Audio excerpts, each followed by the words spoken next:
দমন এবং আইন শৃঙ্খলা রক্ষা। টেকনাফের নীলা আলীকালী এলাকায় বাংলাদেশ নৌবাহিনীর একটি বড় মাপের সফল অভিযান।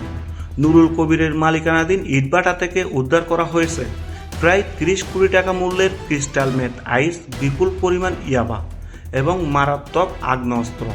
সংবাদ সম্মেলনে নৌবাহিনী জানিয়েছে, গোপন তথ্যের ভিত্তিতে এই বিশেষ অভিযান চালানো হয়। তারা আরও এক বিস্ফোরক তথ্য দিয়েছে।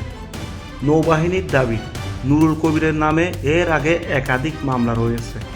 আইন শৃঙ্খলা রক্ষাকারী বাহিনীর মতে তিনি একজন তালিকাভুক্ত অপরাধী। ম্যাগাজিন এবং 4 রাউন্ড তাজা গোলাবারুদ উদ্ধার করা হয়।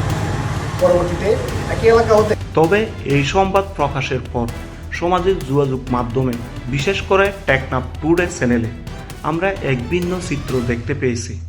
ভিডিওটির নিচে সাধারণ মানুষের শত শত কমেন্ট আমাদের নজরে এসেছে। অধিকাংশ মানুষের দাবি নুরুল কবির নির্দোষ। অনেকে বলছেন ইটভাটার মতো জনবহুল জায়গায় এভাবে মাদক রাখা অসম্ভব। তাকে কি তবে ফাঁসানো হয়েছে? একদিকে নৌবাহিনীর সুনির্দিষ্ট আলামত এবং মামলার ইতিহাস, অন্যদিকে শত শত সাধারণ মানুষের জোরালো সমর্থন। প্রশ্ন থেকেই যায়, আসল সত্য কোনটি?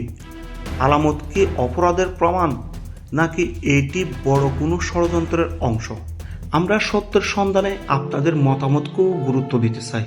আপনাদের কি মনে হয়, নুরুল কবির কি আসলে দোষী, নাকি তিনি কোনো চক্রান্তের শিকার?